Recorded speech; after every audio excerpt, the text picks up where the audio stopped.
আৰু বনৰগাঁও ভীষণ বৰষুণৰ মাজতো ৰাইজৰ অভাৱনীয় উপস্থিতি আমাক প্ৰেৰণা দিয়ে।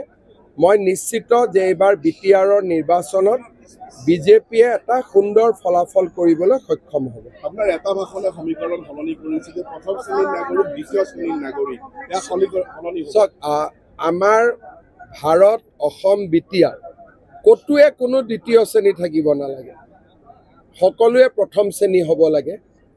যদি সকলোৱে প্ৰথম শ্ৰেণী হয়, বিটিআৰ অসমৰ ভিতৰতে আটাইতকৈ বিকশিত অঞ্চল হ'ব, তাক মই বিশ্বাস কৰোঁ। দ্বিতীয় শ্ৰেণী আছে, যোনে অৰুণোদয় নাই পোৱা সি দ্বিতীয় শ্ৰেণী, যোনে ঘৰ পোৱা নাই সি দ্বিতীয় শ্ৰেণী, যোনে মাটি পোৱা নাই সি দ্বিতীয় শ্ৰেণী, আৰু যোনে পাইছে সি প্ৰথম শ্ৰেণী। গতিকে সকলো সমাজতে প্ৰথম শ্ৰেণী দ্বিতীয় শ্ৰেণী আছে।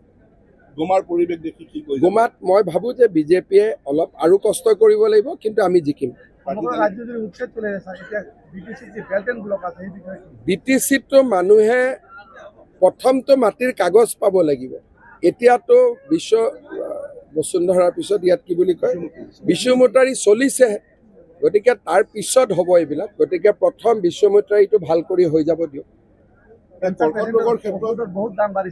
মইতো শুনা নাই, চবতো প্ৰধানমন্ত্ৰী আৰোগ্য যোজনা 5 লাখ টকা এটা ফেমিলি 1 বছৰত পায়। মইতো ভাবোঁ সকলো মানুহে সন্তুষ্ট হৈ আছে।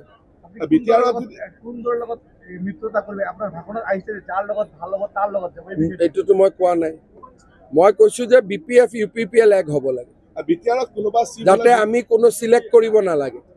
ইলেকশ্যনৰ পিছত হওক আগত হওক, BPF UPPL এক হ'লে আমাৰো কাম কৰিব সুবিধা। বিটিআৰত আন্দোলনৰ চিফ হ'লে বিজেপিৰ ডেপুটি চিফ থাকিব নেকি? চব প্ৰথমতে কেইটাত ইলেকশ্যন খেলিম, কেইটাত জিকিম, তাৰ পিছত চিফ বহুত দূৰ।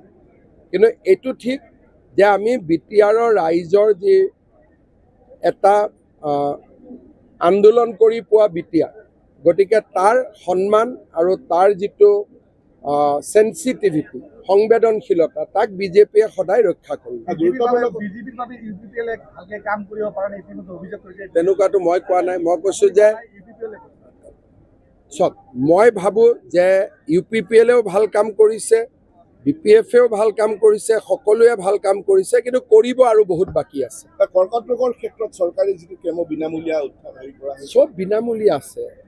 হস্পিটেলত যে দাম বাঢ়া বুলি কৈছে, এইটো দাম চৰকাৰৰ কাৰণেহে বাঢ়িছে। কাৰ্ডখন দিলে টকাটোতো চৰকাৰে দিব লাগিব, গতিকে কাৰ্ডখনততো সকলো বিনামূলীয়া। গতিকে তাত লিখিছে বেডৰ দাম 1200 টকা হ'ল। এই 1200টো কোনে দিব? এইটো কেন্দ্ৰীয় চৰকাৰেহে দিব বা আমি দিম, পাব্লিকেতো দিব নালাগে। খালি 10,000 টকা যিটো এডভান্স লয় বুলি কৈছিল, সেইটো ভুল কথা। সেইটো মই আজিৰ পৰাই বন্ধ কৰি দিব কৈছোঁ। আজিতো ইমান ঘোষণা কৰিলোঁ, গোসাইগাঁৱত কিমান ট্ৰেইন ৰখাই দিম বুলি ক'লোঁ। গোসাইগাঁৱতো মানুহৰ এইটোৱে মেইন দিব। জিলাৰ কথাটো পিছত আহিব। এতিয়া মেইন কথা যে ৰাইজে এইটোৱে বিচাৰে যে ৰেল অলপ ৰখিব লাগে, চবেইতো এইটোতে আটাইতকৈ বেছি তালি মাৰিলে।